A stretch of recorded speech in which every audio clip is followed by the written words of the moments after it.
Hey 7th graders, it's Miss Hotland here. Hopefully you have your review out in front of you, and you should have taken a picture of the review no matter where you're at on it and attached it for Google Classroom for me to view before watching this video. What I'm going to do in this video now is just go through each of the problems and give you a chance to check your work and kind of give you some hints and tips for the summative that you are going to be taking today. So if we start with question number 40. Number 40 said, a surfboard has an original price of $259.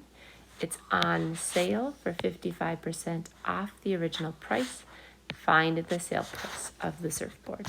So the first step that I'm going to do in all of this is find 55% of $259. And when I calculate that out, I end up with a number of $142.45. Now this is my discount, but notice that it's asking for the sale price. That means $142.45 is what I'm going to save. So now I need to take that $142.45 and subtract it from the $259, because that will tell me then what it is that I will actually pay for it, or the sale price, which is $116.55 would be your final answer for number 40. All right, let's go on to number 41. For number 41, it said, a jacket with an original price of $49.95 is discounted at 33%. Sales tax of 7% is added to the discounted price. So the first thing we have to find is the discounted price. To find the discounted price, it's similar to what we did before. $49.95 times the 33%. And when you get that, you find out that it's discounted by $16.48 is what you want to round to. Then you're going to take that $16.48 and you're going to subtract it from the $49.95 because you're trying to find the discounted price. This price here is only what you saved, not what you paid. You pay $33.47. And then that $33.47 has a sales tax of 7%. So you're going to take that price and multiply it by 7%, and you end up with a tax of $234. To get the final price, or the cost to purchase the jacket, you're now going to take that $2.34 that you had as tax and add it to that discounted price that you're paying for it. And when you add these two together, you should come up with an answer of $35.81. So if it's a multi-step problem, you start with the discount and find the price, and then proceed to find the tax. Remember, discount makes the price go down, tax makes the price go up. The next one on here says, a laptop case has an original price of $45. Ellen has a coupon for 35% off the original price. Find out how much she's going to pay for the laptop. So I find 35% of 45. When I multiplied those together, I came up with $15.75. Again, this is how much I'm saving. To figure out how much I'm going to pay, I'm then going to take my $45 and subtract from it the $15.75, which gives me a final price of $29.25. Okay.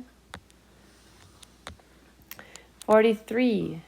Nathan bought a bicycle for $230 at an auction. He fixed it up and sold it at a 30% markup. How much did Nathan sell the bike for?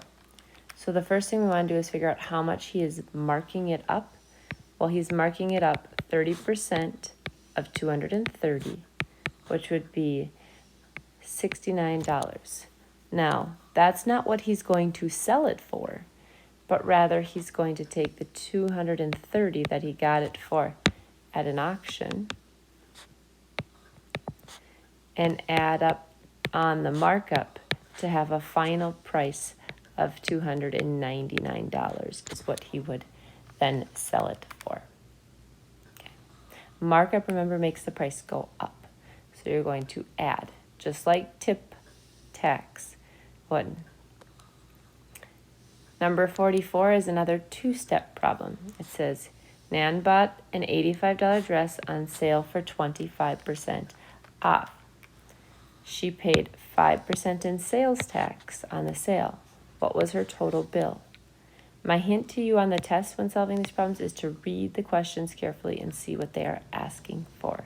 A lot like our opening activity that we did yesterday.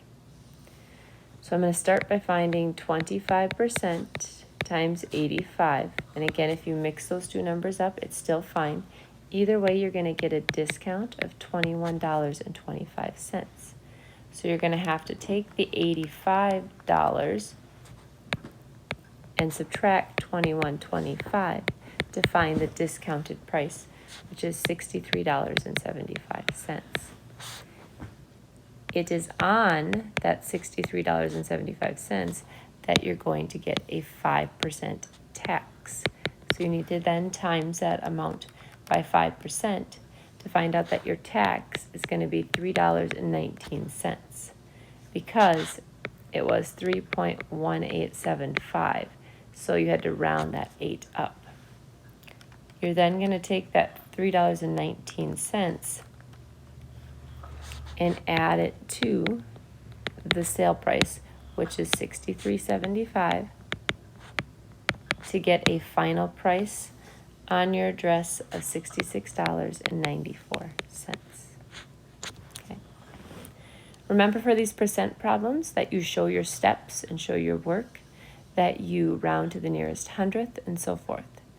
And read carefully what the question is asking for. It's when you get to problems that ask you to find the interest, especially the simple interest, that you're then going to want to use the formula I equals PRT. So in number 45, I'm going to take the 575 times the 6.25% times the 7 years. So if I am multiplying those together, I end up with a number of, or an interest, I should say, of $251.56 when I multiply those three numbers together. The big thing with simple interest that I want to watch for is to make sure that my time is measured in years. If it is not measured in years, remember that you need to convert it to years. A simple way to do that is to make it a fraction out of 12. Now these both were already in years, so I simply needed to multiply the three numbers together.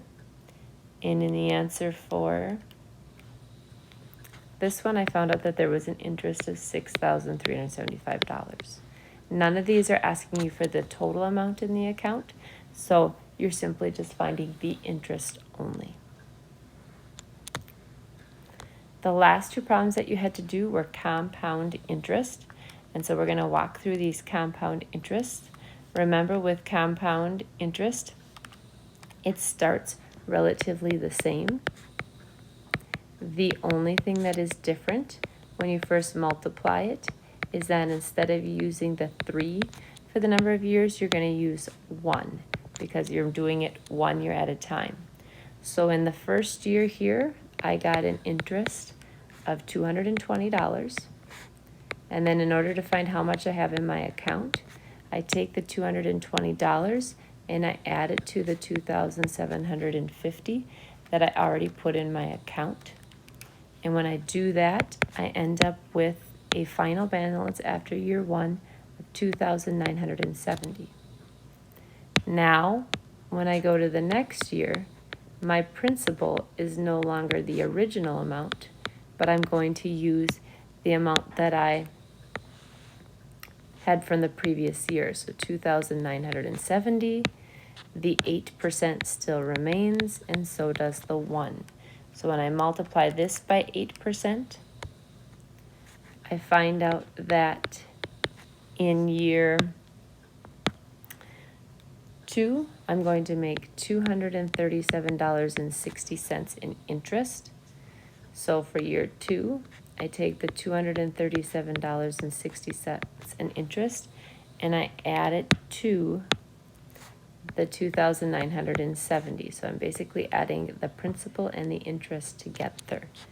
So after year 2, I would have $3,207.60 in my account. Now I am not done because it's telling me I have to go for 3 years. So I'm going to repeat the process one more time. But this time my principal becomes the $3,207.60. I still use 8% and I still use the 1 for time. So now when I multiply $3,207.60 times 8%, I end up with a number of $256.61. For my 3rd year, I take the $256.61 and I add it to my principal of $3,207.60. And so when I add those together, I end up with a final answer that you should have of $3,464.21. You guys overall really rocked compound interest on the formative, so I am excited to see how you do on the summative. Let's do one more quick one for 48. Thankfully for 48, I only have to do it for 2 years. So I start by multiplying 1,500 times 12.5% times 1 year. The biggest thing on the test when it comes to interest that I can give you as a tip is that you want to read and see, is it asking for the compound interest or the simple interest? Make sure you are reading carefully to see which one is it asking you to find. I just found the interest for year 1, so I'm now going to add that to the 1,500 that I originally put in my account.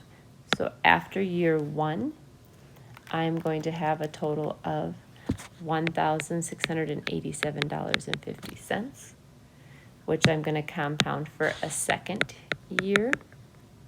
So when I go to solve for the interest, I want to use this $1,687.50 times my 12.5% times my 1 year. And I will get for the 2nd year an interest of $210.94. So for year 2, I have $210 in interest that I just got, plus the $1,687.50. So give me just a moment to get that final price. Hopefully you are on track with me. And at this early in the morning, I am doing all my math accurately. But you should get a final answer of $1,898.44. Right? Hopefully this ed puzzle was a nice review of how to solve each of those concepts. You heard some of the tips that I gave. I just want you to take your time and do your best on the test. If you are struggling with something, make a note by it so that I am aware. I just ask you that you be respectful and kind, keep your eyes on your own paper, and make sure if you finish early, you find something quiet to do that does not distract your classmates. All right, I look forward to seeing you all again tomorrow.